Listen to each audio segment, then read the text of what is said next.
Hi, kids!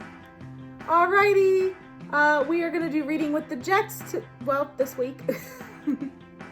So, this week we're going to begin a story called Meet Felicity. This story takes place in 1774, just before the American Revolutionary War.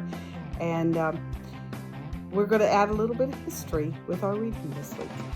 How exciting is that? So, are you guys ready to get started? Let's go ahead and get started. All right, kids, this week's book is called Meet Felicity. It is part of the American Girl collection. We're starting in 1774.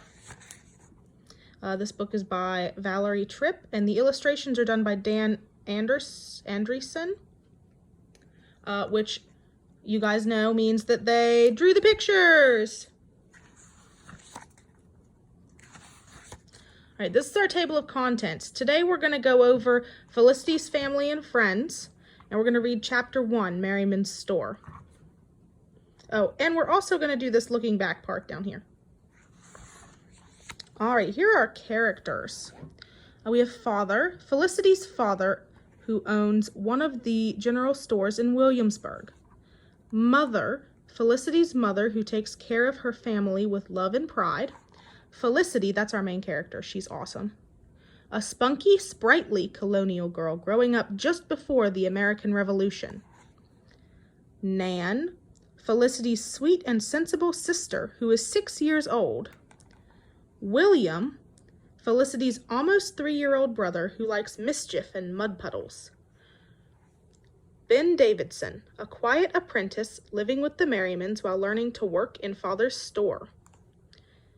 Mrs. Fitchett, a friendly, gossipy customer at Mr. Merriman's store. Penny, the spirited, independent horse Felicity loves. Jiggy Nye, a cold-hearted scoundrel who mistreats his horse Penny. And Marcus, the man who helps Mr. Merriman at home and at the store.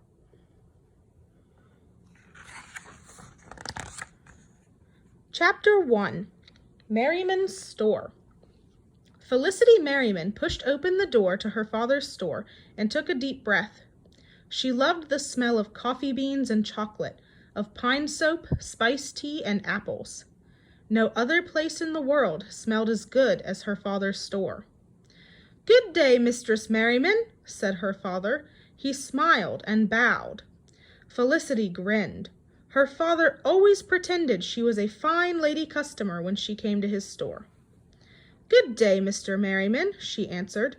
She liked to pretend, too. "That's a lovely hat you are wearing, young miss. Have you come to buy a new feather for it?" said Mr. Merriman. "Or perhaps you'd like some new ribbon or straw flowers." "Oh, father, you know I don't fancy this old hat at all," giggled Felicity. "I wear it only because Mother insists."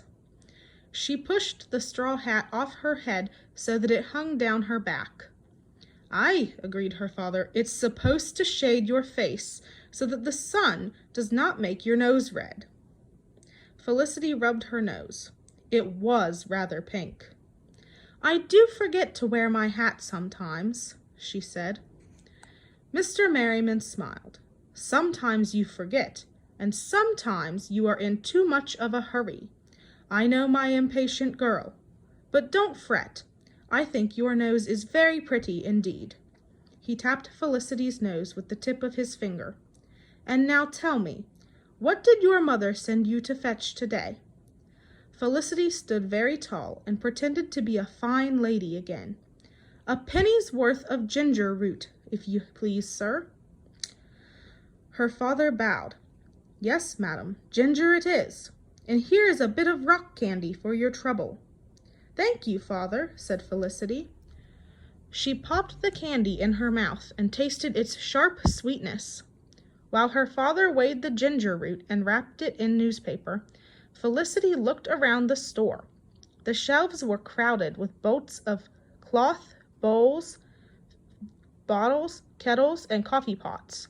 Fat-bellied sacks of rice, flour, and salt leaned against barrels of nails. Everywhere Felicity looked, she saw something useful or pleasing. There were aprons, nightcaps, combs, spices, sponges, rakes, fishing hooks, tin whistles, and books. Felicity loved to daydream about the faraway places everything came from. The tulip bulbs came from Holland, the tea from China, and the cotton from India. Felicity believed her father's store was the finest store in Williamsburg, and probably the finest store in all the 13 colonies. The King of England himself didn't go to a better shop in London, Felicity was sure. Mr. Merriman handed Felicity a neatly wrapped packet. "Here is your ginger, Lissy," he said. "Put it safe in your pocket so you won't lose it the way you lost the sugar last week." Felicity put the ginger deep in her pocket. "I didn't quite lose the sugar, Father," she said. "I gave it away." "To a horse!" laughed Mr. Merriman. "Ah, yes, now I remember," he winked at his daughter. "I believe you'd give a horse anything. You do love horses, don't you, Lissy?" "Aye," said Felicity, nodding happily. Mr. Merriman patted Felicity's pocket. "Mind you, don't give this ginger to any horse, or I'll be very disappointed. I'm hoping it's meant for a cake to go with my supper this evening. Hurry along home now, so you can help bake my ginger cake." "Oh, must I go home, Father?" asked Felicity. Baking a ginger cake at home was not as interesting as helping in the store. Felicity loved to greet customers. Sometimes Father let her help them choose buttons and ribbons to buy. Sometimes she helped Marcus count the boxes and barrels of goods that had come in on ships from England. "May I stay here for a while?" Felicity asked. "May I help Marcus in the storeroom?" "No, Lissy, you needn't stay," said Mr. Merriman. "Have you forgotten? Ben helps Marcus in the storeroom now." "Humph," thought Felicity. "Ben is so quiet and shy, 'tis easy to forget him." Ben was the new apprentice. Father was teaching him how to run a store. Ben had come to live with the Merrimans 1 month ago. He slept in the loft above the stable and mostly kept to himself. Ever since Ben had come, Mr. Merriman did not need Felicity's help in the store at all. Felicity sighed. She knew where she should be helping. At home. A pile of mending was waiting for her there. Felicity hated the idea of sitting straight and still, stitching tiny stitches, when all the while she was stiff with boredom. She would much rather stay at the store. But her father had already turned back to his work.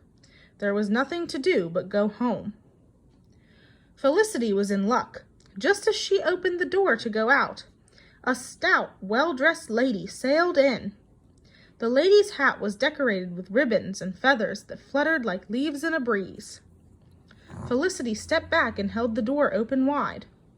"Mrs. Fitchett," said Mr. Merriman happily. "What a pleasure!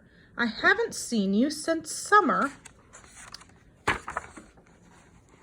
began. You look well." Thank you, sir," said the lady cheerily. "You are looking well yourself." She nodded toward Felicity. "And who is this pretty maid?" she asked. "It's not your little Lissy, is it?" Felicity smiled as her father answered. "Indeed, it is Felicity." "Well, well," Miss Fitchett gasped, as if she were surprised. "The dear girl, grown so tall and pretty. Hair as bright as a marigold. I'm sure she'll have the lads flocking about, Mr. Merriman." Miss Fitchett turned to Felicity. "Are you ready for the lads to come a-courtin', Miss Felicity? Are you working on your sampler of stitches to show them how well you sew?" "No, ma'am," said Felicity. "I've not begun a sampler yet." "Not yet?" Mrs. Fitchett asked. "Why, my 2 girls had their samplers finished when they were your age." "My Lissy's not much of one for stitching," said Mr. Merriman. "She hasn't the patience." "High-spirited, is she?" said Mrs. Fitchett. "Well, well, Mr. Merriman, your girl will find her patience when she goes looking for it, I'm sure." Wait till she meets a fellow she fancies. She'll settle down fast enough. Lissy is far more interested in horses than fellows, smiled Mr. Merriman. She'd rather go for a horseback ride than go to a fancy dress ball. He looked at Felicity. Isn't that true, Lissy, my girl? Of course, father, said Felicity. She did not believe anyone could prefer dancing to riding horses. Horses? Exclaimed Mrs. Fitchett. That reminds me why I came to your store today. I want to order oats for our horses to eat. Will you have your man bring a sack of oats round to my house, Mr. Merriman? I'll have my new apprentice do it, said Mr. Merriman. Ben is going to deliver a new bit and harness to Jiggy Nye at the tannery this afternoon. He will bring the oats to your house on his way. Very well, Mrs. Fitchett said. She lowered her voice to a gossipy tone. I know why that good-for-nothing Jiggy Nye wants a new harness and bit. I hear he's got himself a new workhorse. He won it, gambling, or some such thing. In any case, he didn't pay for it, mind you. Felicity listened closely. She wanted to hear more about Mr. Nye's new horse, but Mrs. Fitchett frowned and said, I believe he worked his old horse to death. That man is a cold-hearted scoundrel. He is not to be trusted. You'd better tell Ben to be sure Jiggy pays him for the harness right away. That I will, agreed Mr. Merriman. I'll take no promises for payment from Jiggy. His money would be drunk up before I'd see it. Mr. Merriman glanced at Felicity and stopped talking. But Felicity knew all about Mr. Nye. Everyone knew he drank too much rum. When he did, he went into rages and left his work undone. His house was always a mess, and his fences were always falling down. Felicity didn't dislike him for any of those reasons. She hated Mr. Nye because he killed poor cows and horses that were too old to work anymore and made leather from their hides. What's Mr. Nye going to do with his new horse? He's not going to work it to death too, is he, Father? Don't you worry about Jiggy Nye's new horse.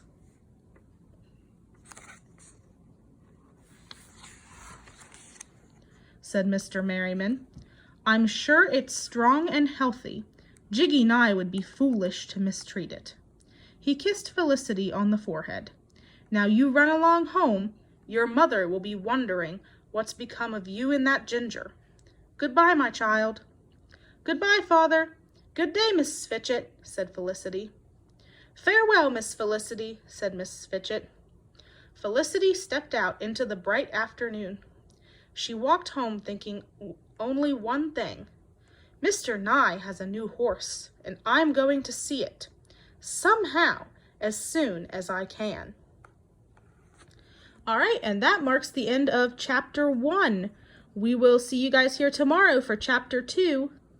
Bye!